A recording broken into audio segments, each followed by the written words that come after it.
everyone, welcome to the very first episode of the Samsqueak Craftcast. I'm Sam, and I'm so happy that you are here watching with me today. So this is my very first Craftcast podcast video that I'm releasing onto the internet. So I am just excited to share with you what I'm working on and just get to know you and get to meet some more of you. So let's get started.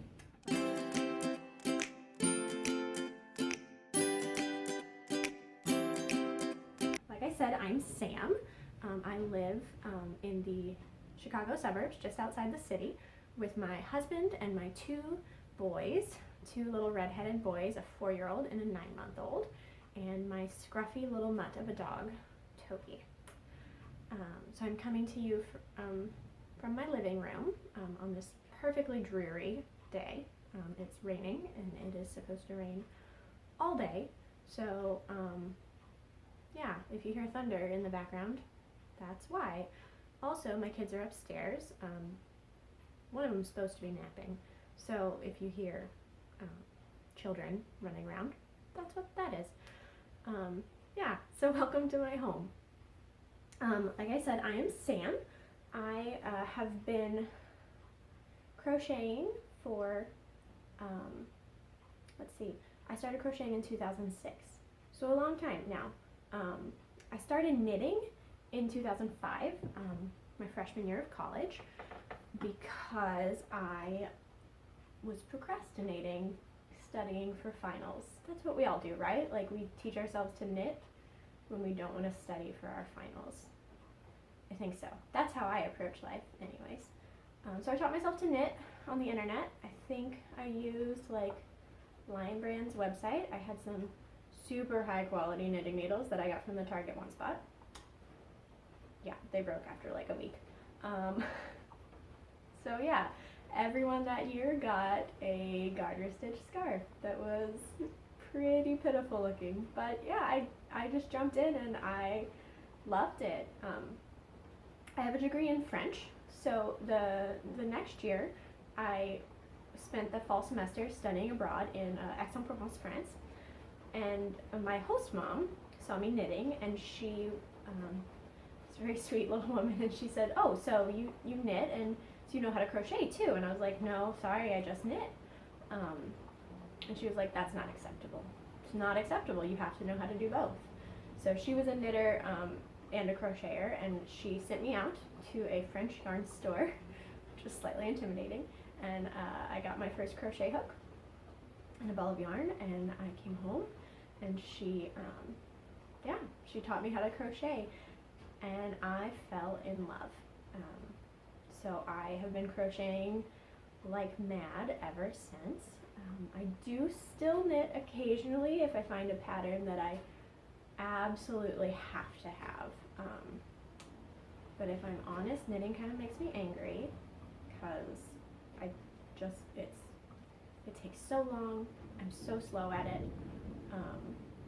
and I can't fix anything. Like, if I mess it up, I just like I have like 15 knitting projects downstairs that are just like sitting for years because I can't fix them, and I don't want to pull them all out because they took me so long to get to where I was. So yeah, I don't knit so much anymore. I crochet all the time. I'm a really instant gratification crafter, so I really like things that I can do quickly and see results really quickly, and so that's where I am with crochet. But I like to crochet in a way that I call not your grandma's crochet. So I like crochet that looks unique, that looks, not like constant granny square afghans. I mean, there's nothing wrong with granny square afghans. They have their place.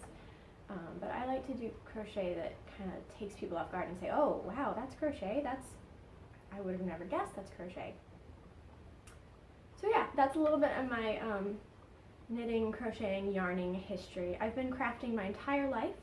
I would jump headfirst into a craft throughout my whole childhood. Bless my parents. They bought so many crafting supplies for whatever my latest passion was at the time. But yarn has really stuck. So I do occasionally dabble in other things still. which you might see pop up occasionally on this Craftcast, which is why I'm calling it a Craftcast, not a crochet podcast, because I might occasionally talk about some other things. So yeah, that's a little bit of my history. So let's jump right in, and we'll go into my works in progress. So let's see, the first thing I've been working on is, this is called the Knit Look Infinity Stitch Cowl by, let me look at my notes, Jennifer at A Crocheted Simplicity. This stitch is gorgeous, guys. It's beautiful. Let me get this untangled. So see if you can see that. So it's really a simple pattern, but it makes a really unique design. So this yarn, okay, here's a confession time. I'm really bad at this, and this is something I hope to improve on. I don't keep my yarn tags, and I always forget to like log in Ravelry what kind of yarn I'm using. So that's something I hope to improve on, especially with this Craftcast, to really be able to share what I'm using. But for now, I'm trying to use up a lot of my stash. So unfortunately, a lot of my projects, you're going to hear me say, I don't know what this is, but it's pretty. So this is a yarn that my mother-in-law gave me for my birthday that is, she wanted to get me something that I couldn't get at my local yarn store up here. So she got from her local yarn store, it's a local to her dyed, and I believe locally spun yarn from a little sheep farm in central Illinois. I believe this is from Eureka, Illinois.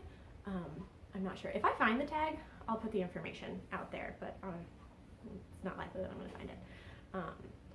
So I know it's wool, and I believe it's hand spun because it's not super consistent throughout the skeins. So there's a lot of like areas where it's a lot thicker, and then some areas where it gets pretty thin. But with this pattern, you're not able to tell. It's not making a difference. So yeah, that's this yarn. It's gorgeous. It's a little bit scratchy, so I'm a little nervous how it's going to be as a scarf, but I'm hoping that once I finish it, I can wash it, and that'll soften it up a little bit. I have one more skein of this that I actually had crocheted up into a different project that I decided I didn't like, so I have to frog that one to get the yarn back to finish this. I have the right yardage for what the pattern calls for. I'm a little nervous that it's not going to be quite enough, but I think I'll just make it a little shorter, so I think that'll be fine. So that's project number one. I'm loving it. This is the first pattern that I've used from A Crocheted Simplicity, and I'm obsessed. I think I bought like 4 of her patterns at one time, because she has a bundle where if you buy a couple, then you can get a discount. So of course I bought a bunch, and I'm really excited, and I want to start them all. But yeah, so that's project number one. Project number two is, these are some fingerless mitts. This pattern is called, I'm going to totally ruin this pronunciation, Nordseeliebe. Yeah, I'll put it down. I'll put all the information down below because it's not English, I don't think. So it is by Tanja Oswald at Oswald Designs, and this yarn is Malabrigo Rios in the color Reflecting Pool. Guys, it's gorgeous. It's so squishy. Malabrigo is like my favorite yarn of all time. So I'm going to show you this pattern. It's amazing. Guys, I've never seen crochet look like this. Untangle here. So she invented these, she calls them vertical cables. And they are so cool. Look at this. So that, guys, this is crochet. Can you believe it? So this entire pattern is 100% slip stitches. And these cables are the most unique design I've ever seen. I totally didn't trust it at first because you get it all tangled up and you like weave your yarn back and forth. I was like, this is not gonna work, but it worked. Guys, it's gorgeous. I love it. So this is actually, I think it's done, this one mitt. I just have to sew it up. It's always the finishing that I hate doing. So I just have to sew that up. I'm not sure, I might need to add another couple rows. I think my stitch count got a little bit off at the end, so I'm trying to decide if I want to frog that and make it match, or if when I sew it up, if you can't tell, I'm just going to leave it. So that's that. I have one more to make. I'm very excited about it. I love fingerless mitts because then I can still use my hands, making my hands warm. I'm extremely cold like all the time.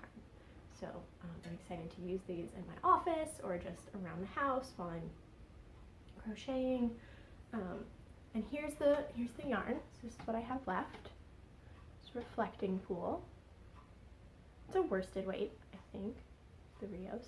I love it. It's so squishy. It's so perfect. And I'm keeping that in my little adorable fox yarn bowl. My mother-in-law also gave me for a gift for my birthday or Christmas or something. I don't remember. I think it's from Etsy. I don't know the store name, but I know I was looking at yarn bowls on Etsy and it came up. So if you're interested, I'll see if I can find it and put it down below. It's so cute. Okay, next, what's my next work in progress?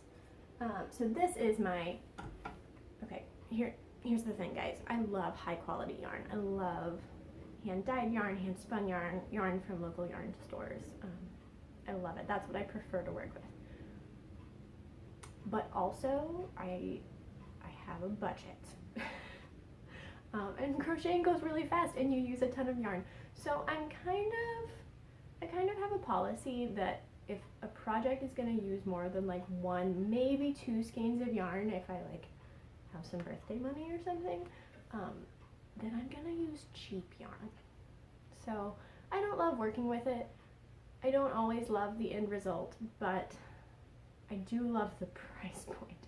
So this next project is on some really high quality acrylic yarn. So this is the Stonewash Shrug by, who's it by? Jess at Make and Do Crew. I'm using Karen Big Cakes. Guys, this is a massive, massive cake of yarn. Here is the color. The colorway is called Blue Macaron. Or macaroon, if you say it in English. It's acrylic, it's cheap. I got it at Michael's for like, I think I had a coupon, got it for like $8. I have 2 of these because this is a huge shrug. So I haven't got very far. This is just, it's such a simple pattern. It's just double crochets over and over and over. So this is what I work on like when I need something that I can't think, if I'm out and about. Yeah. So I love the color changes in it though. So this is going to be a work in progress for a long time. So you probably won't get a lot of updates on this unless I make some huge progress. But it's just going to be a giant rectangle, and then you sew up the sides and then make an edging for it. So it's big, bulky cocoon sweater. I've never made a like actual garment before. I'm usually a pretty small project kind of girl, but I love big bulky sweaters, and so I decided, why not? I'm gonna try it. I don't think I can really mess up a giant rectangle, but we'll see. I mean, it's possible I can. So yeah, that's my Stonewash Shrug. Other works in progress. So this is my last thing for right now. Like I don't have enough. I've already done 3. I have 1 more. So I decided to start this project 2 days ago. So my husband's grandfather is not doing well, and he just had to move into a nursing home.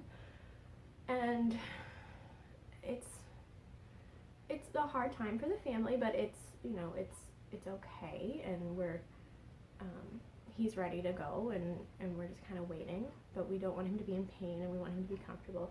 And so I was just trying to think of, I was making a list actually of Christmas presents that I could make for people, and I thought how much I would love to make him a little Afghan.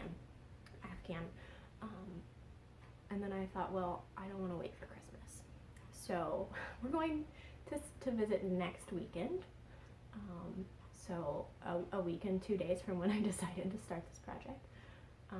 And so I rushed out to Hobby Lobby, which, guys, first of all, the closest Hobby Lobby to me is a 30-minute drive away, which is probably a good thing. It saves me from going there all the time. So I got the kids in the car, trekked all the way down to Hobby Lobby, and I was pretty good. I pretty much stuck to only buying my yarn, plus a few little things, which I'll show you later. So I am making for him the linen stitch Manghan, it's called. So it's gonna be a little lapgan. So it's by Deidre at lookatwhatimade.net. I love it. It's so simple. This is a really ambitious project. I'm not 100% confident I can finish it in time, but I'm trying really hard. So in 2 days, I've gotten this far. So that is 8, 9, 10, 12 squares. I have to make 35. So we're doing pretty good. I think I've done nothing else. I haven't cleaned or done dishes or really played with my kids much. I've just been crocheting squares, but I'm kind of okay with that. These are, it's a linen stitch, so I'll show you the pattern. I think some people call it the moss stitch. This pattern calls it the linen stitch. So here they are.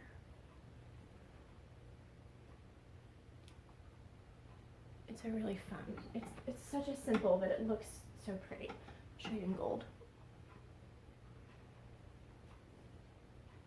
So it takes 5 colors, 7 squares of each color, in kind of a diagonal pattern, and then a border. I mean, you gotta piece them all together, and then a border. So I had some work to do. Yeah, wish me luck. If you catch me on Instagram with anything else on my hook, I need you to yell at me. I need you to tell me to put it down and get to working on my Manghan. I'll show you the colors that I'm going to use for the rest of it. So we already saw the green. Here's the green. This yarn is Yarn Bee Rustic Romantic. It's 85% acrylic and 15% hemp, which I was a little skeptical about because I thought that's not going to be very soft, but it really is, and it just gives it kind of a nice tweedy look. I'm really liking it.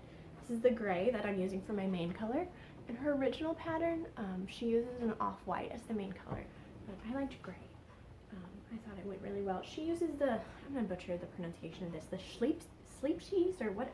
It's this yarn that's really popular overseas that all these bloggers that I love use, and I can't get it here. I mean, I could have ordered online and ship it, but I have patience for that. So I thought this was a pretty close approximation. I'm really happy with it. So that's one of the blues. There's 2 blues. I'm a little nervous that my blues are too similar. So here's the other blue. Here they are together. So I don't know, we'll see. I might have to play with the arrangement to see how that goes. And then a brown. Kind of a browny, slatey, called Barnwood Fence is the brown. The gray is called Faded Porch Swing. And then we have Pebbled Path blue, Slate Roof blue. The gold is Oaky Wheat. The green is Window Ivy. So there we go. Those are the colors. I'm using a smaller hook than she calls for in the pattern. For a couple reasons. I tried the hook she called for, and I didn't like how it was working up. I don't know if it was the hook, or because it was a new hook that I hadn't used before, or if it's that this yarn is thinner than what she really calls for. They're both worsted, but it's not the same yarn. So I'm using a K hook. I think she calls for an 8mm, so I'm using a 6.5. But it's like a vintage hook that I've had forever. I think I got it in a estate sale. And I think it's bigger than a standard K, because when I held it up to another K, it's not the same size. So it's working. It's a pretty good gauge, I think. It might be slightly smaller than what the finished product calls for, but I think that's okay. So those are all of my works in progress. Like I said, hopefully I'll have some progress made. The next time I do this, hopefully that Afghan will be finished and delivered, and then I can get back to work on some of my other projects. So let's move on to my stashquisitions. This section of my podcast will probably not be super busy most of the time because I'm really trying to work through the yarn that I have and not acquire yarn without a specific purpose. So if I have a specific project that I'm working on, then I'm going to buy yarn, but I'm trying really hard not to just buy yarn for the sake of buying yarn. But I recently went on vacation to Cincinnati, Ohio. We stayed on a farm, cutest little Airbnb, like urban farm with alpacas, and they're spinning yarn out of the alpaca. Unfortunately, they weren't selling it yet. They just started, so I'm hoping like that'll come soon, and then I can get some yarn from the farm that I stayed at. But yeah, if you're going to Cincinnati and you want to have like an urban escape, I highly recommend it. It's called Tikuun Farm? Tikuun? Something like that. It's a Hebrew word. I don't speak Hebrew. But the sweetest hosts, such a great time. We took the kids, they had a blast. Both my kids loved all the animals. The baby was like obsessed with the alpacas, like trying to jump out of my arms and like hug them. It was so cute. So anyways, in Cincinnati, we walked across a bridge to Kentucky, and I went to a little local yarn store there that I forget the name of right now, but I will find it and link it down below. So I wanted to get some locally dyed or locally spun yarn. They didn't have any, so I just bought some other yarn. So this is it's the Manos Maxima. It's 100% superfine merino. Look at this color, guys. It's beautiful. I'm in love. It's so squishy. It's kind of maybe an Aran weight. Like it's between a worsted and a bulky. It's thicker than a worsted, I think. So it's 219 yards. The color is M7158. Very inspiring name. But guys, I hadn't heard of this yarn company before. They're amazing. It's called Manos del Uruguay, and this is their Maxima yarn. But they're a non-profit, and they have 400 artisans in cooperatives scattered throughout the countryside of Uruguay, and their aim is to bring economic and social opportunities to rural women, which I love. Like, I love nonprofits that empower women in the developing world especially. So I was really happy to find this. I love it. I've already got my pattern picked out for it, which is why it's already caked up. I'm just waiting to get some other things off my hook before I start it. I've been trying to not be overly ambitious in my current projects list. Plus, I think once I start working with this, I'm not going to want to put it down. Other stashquisitions, that's the only yarn I have besides all of my rustic romantic that I just showed you. This is like my second or third cup of coffee today. It's necessary. Okay, other stashquisitions. So at Hobby Lobby, I did buy a couple other little things.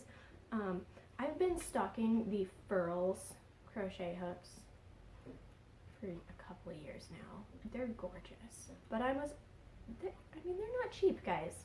Like, I don't pay $30 for a hook, but I want to. I actually really, really want to try their wooden hooks. And they're high quality. They're worth the price, but I mean, I can get a lot of yarn for that. So I found these at Hobby Lobby. They are plastic. They are Yarnology, and they were like $5. So the other reason I've been nervous about biting the bullet and trying frills is because I usually don't work with inline hooks. I usually work with, what's the other word for them? the hooks that are a little more rounded.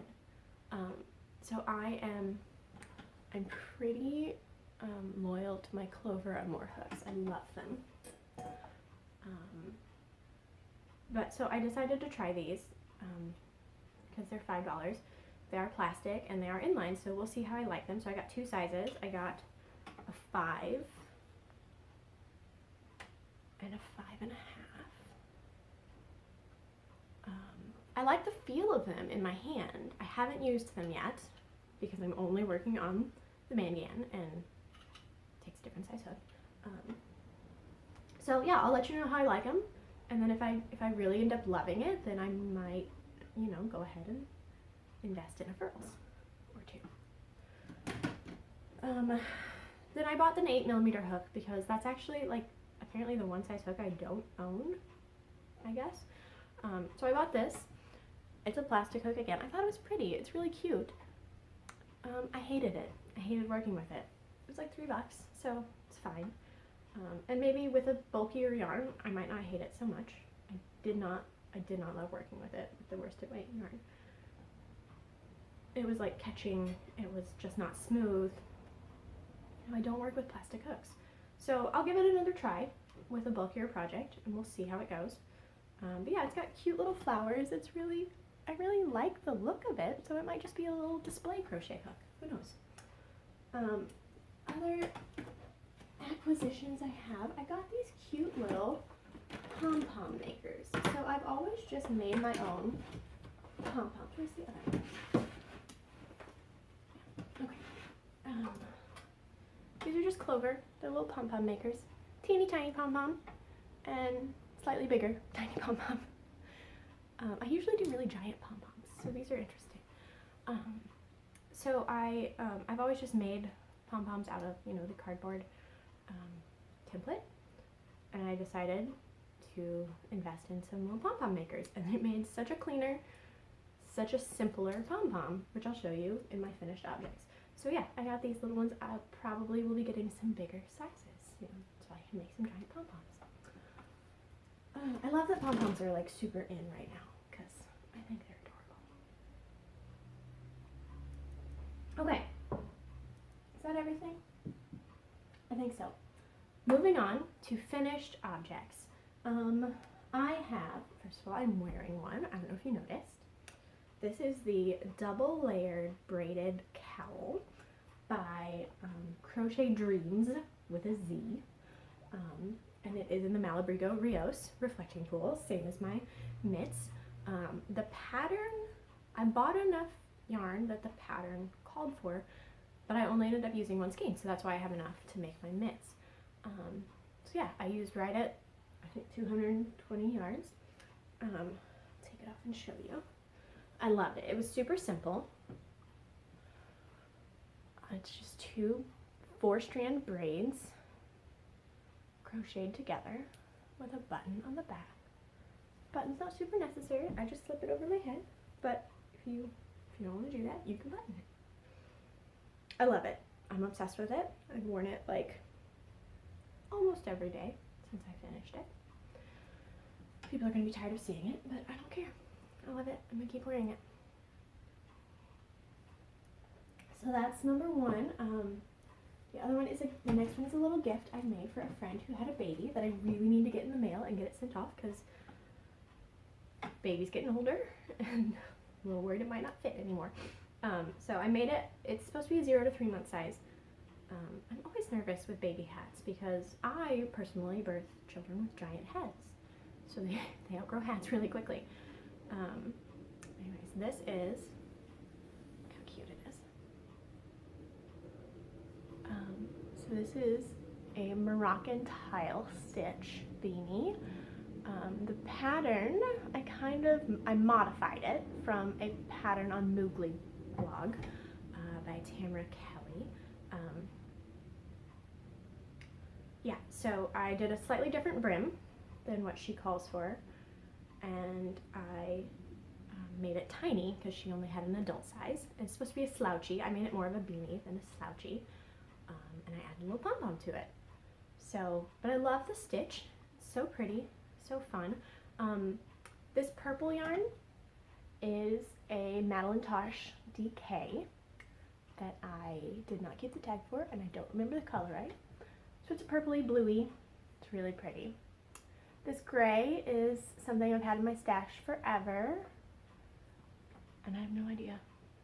I don't know, guys. I'm sorry. It's a wool. I remember that much. It's really soft. It's got a little bit of a kind of fuzzy halo on it. But yeah, so that's my little baby hat. Will be shipping off this week. The only other finished object I have is this little hat I made for my baby because I woke up one day and it was super cold. I was like, you need a hat. So I made this. I just kind of made up the pattern, so I don't have a pattern to share with you. It's pretty simple. It's a bulky weight. I don't remember the yarn. It's from Michaels. It's acrylic. Super bulky. Worked up super fast. I actually made it once and made it after my son went to bed. Tried it on him the next day, and like I couldn't even get it like on the top of his head. I'm a really bad judge of how big my children are, apparently. So I pulled it out and remade it, but it was so fast. Just finished it during his next nap time. Put these little ears on it. They're supposed to be bear ears. I think I put them too high at the top. I think I should have put them a little further down, so it looks more like a mouse than a bear, but that's okay. It's gray, so that works. Yeah, he won't keep it on his head. Like, not even for a second. I put it on and he immediately pulls it off. He thinks it's really fun. He loves it. It's like a really great game for him. Doesn't so much keep his head warm. He won't keep it on. So occasionally when we're outside, I can like trick him into keeping it on by like holding it on his head until he forgets and moves on to something else. So I think I'm gonna have to make another hat with some ear flaps and some straps that I can actually like tie on his head so that he doesn't take it off immediately. So that's that little hat. Cute. That is it. Those are all my finished objects. That's all I got. So I decided to start this little craftcast because I really love the yarning community, especially the online yarning community. I love seeing everyone else's work. I love seeing what everyone else is working on. My friend Gina of the Yay Cast, the Yet Another Yarn podcast, started her podcast a couple months ago, and I actually didn't know that like yarn podcasts were a thing until she started one, and I started watching hers and I loved it. But there are so many knitting podcasts out there, and they're great and I love watching them, but I don't knit. So I started looking for some crochet podcasts. I found a couple I've really been enjoying, so I just decided to jump in and be a part of the community. So yeah, this is way outside my comfort zone. This is not a thing I normally do, but I'm hoping to have fun with it and just get to know some of you guys and see what you're working on and get some new ideas for things for me to work on. I'm hoping this will be a way to keep me accountable for actually working on projects instead of like going for a couple weeks and then not picking up my hook for a month, because I kind of historically have had a bad habit of doing that. So yeah, thank you for tuning in. Thanks for joining me. I'm really happy you're here. I hope you'll come back. I'll probably be back in a couple weeks to update you on what I'm working on then. Until then, you can follow me on Instagram. I am Samsqueak on Instagram. You can friend me on Ravelry. I am Samsqueak on Ravelry. Leave a comment down below. Give me a thumbs up if you enjoyed this video. Feel free to subscribe so that you'll get a little notification the next time I post a video. And I hope to see you all again soon. Thanks for coming. Bye.